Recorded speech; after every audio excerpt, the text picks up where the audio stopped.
A grande questão é essa, né? Afinal de contas, a educação ela é determinante ou ela é determinada em relação ao projeto de sociedade? E para tentar responder essa pergunta, eu costumo pegar essa analogia, né, ou essa charge do macaco, que diz o seguinte: é mais fácil o macaco mudar de árvore ou mudar a sua árvore de lugar, né, para fazer essa discussão. Então é óbvio que é muito mais fácil o macaco mudar de árvore do que mudar a sua árvore de lugar. Então, mesmo aquela educação, mesmo aqueles educadores que têm uma formação com um viés progressista, que tentam dar consequência a esse seu discurso na prática, eles vão emperrar, nós acabamos emperrando em questões que não são propriamente da educação. Então acontece que a gente fica ali restrito às nossas ações porque não tem como a gente mudar a nossa árvore de lugar. Então você acaba muitas vezes tendo que mudar de árvore, certo? Então eu afirmo, né, a tese central dessa minha inquietação e desses meus estudos, de que a educação historicamente não se provou e nem se prova nos dias de hoje como um instrumento direto ou indireto de transformação social. A educação, historicamente, não se provou e nem se prova nos dias de hoje como um instrumento direto ou indireto de transformação social. Agora, por quê? Né? Com base em que eu faço essa afirmação? Com base no próprio materialismo dialético histórico de Marx, que afirma que a essência de uma sociedade é o processo de acumulação, distribuição, produção, acumulação e distribuição de riqueza, que se dá no âmbito do desenvolvimento econômico e no âmbito da política ou do Estado.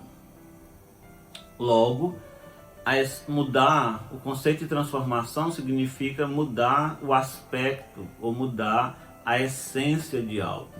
Então, a essência da sociedade é o processo de produção, acumulação e distribuição de riqueza que se dá no campo das relações político-econômicas. Logo, não é a educação nem a escola pública que opera esse aspecto, que opera essa essência da sociedade. Então, como poderá a educação mudar a essência de algo que ela não opera?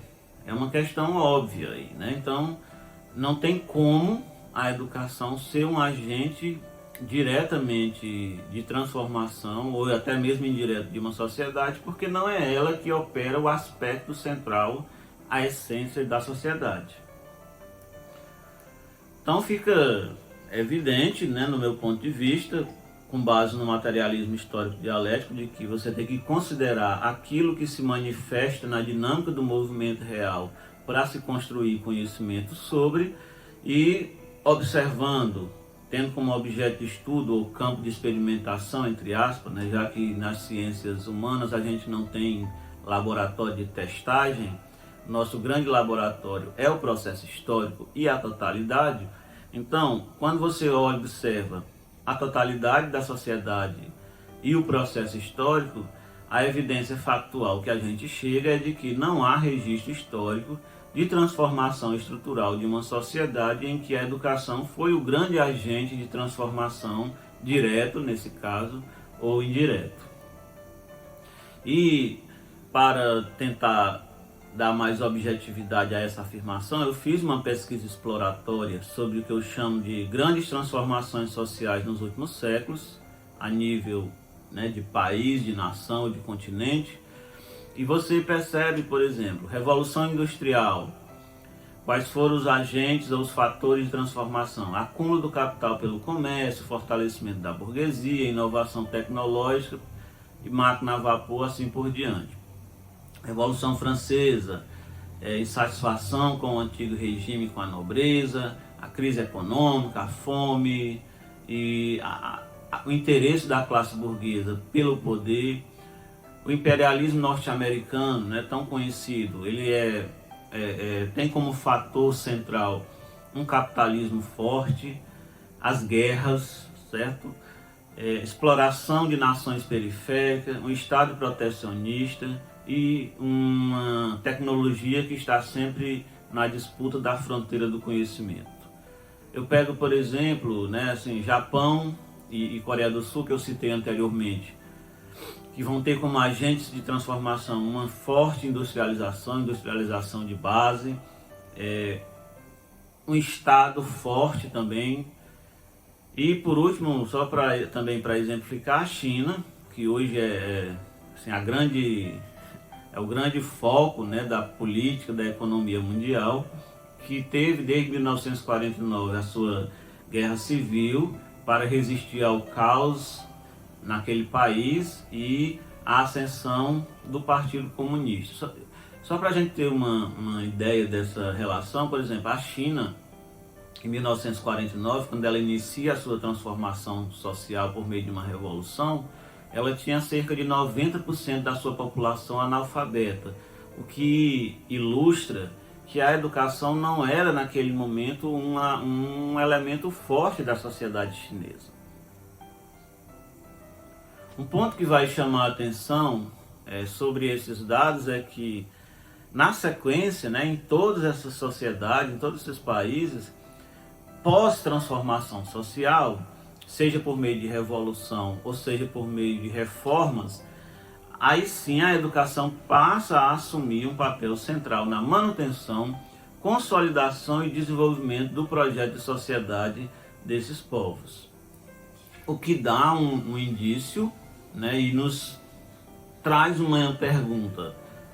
Afinal de contas, dessa forma, então, a perspectiva progressista de democratização da escola pública para a sociedade, ela se torna obsoleta? A minha resposta é que não, certo? Mas é preciso, como eu falo metaforicamente, né? Nós da educação, precisamos nos resignar à nossa insignificância para nos tornar significantes socialmente. Ou seja, precisamos conduzir ou reconduzir a educação pública ao seu devido lugar na sociedade. Que seria o que, né? Aquilo que já é dado historicamente e que pode avançar, evidentemente. Que a educação é uma ação social que se mostra historicamente como um elemento fundamental para cuidar dos processos formativos da humanidade. Ela é um processo e uma ação social que se prova capaz de construir uma formação humanista, uma formação ética, uma formação pautada em valores éticos, inclusive no sentido de garantir uma civilidade, garantir uma inclusão dos diferentes povos, raças, etnias e orientações sexuais. E principalmente a educação pública, né? Retomar aquele conceito clássico de escola como um espaço de formação intelectual, formação científica da classe popular. Trazendo para o povo, trazendo para a classe popular uma formação científica, uma formação intelectual sólida, de maneira crítica e de maneira progressista também. Só que no meu caso eu compreendo que a formação progressista é uma formação orientada para a transformação social e não uma formação para a transformação social. O que significa isso? Que essa formação orientada para a transformação, ela tem que estar sempre junta, né, de maneira inseparável com um projeto de sociedade nos moldes que eu venho tratando aqui.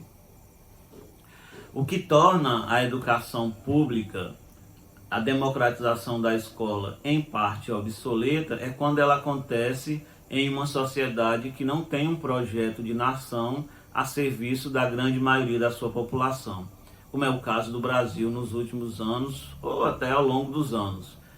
O que a gente vê hoje é um processo de ampliação da escolarização, não há dúvida sobre a questão do acesso, porém a gente vê uma educação em grande parte obsoleta, porque nós não temos um projeto de desenvolvimento da sociedade que dialogue e que dê consequência a essa formação que a escola pública traz para o povo brasileiro.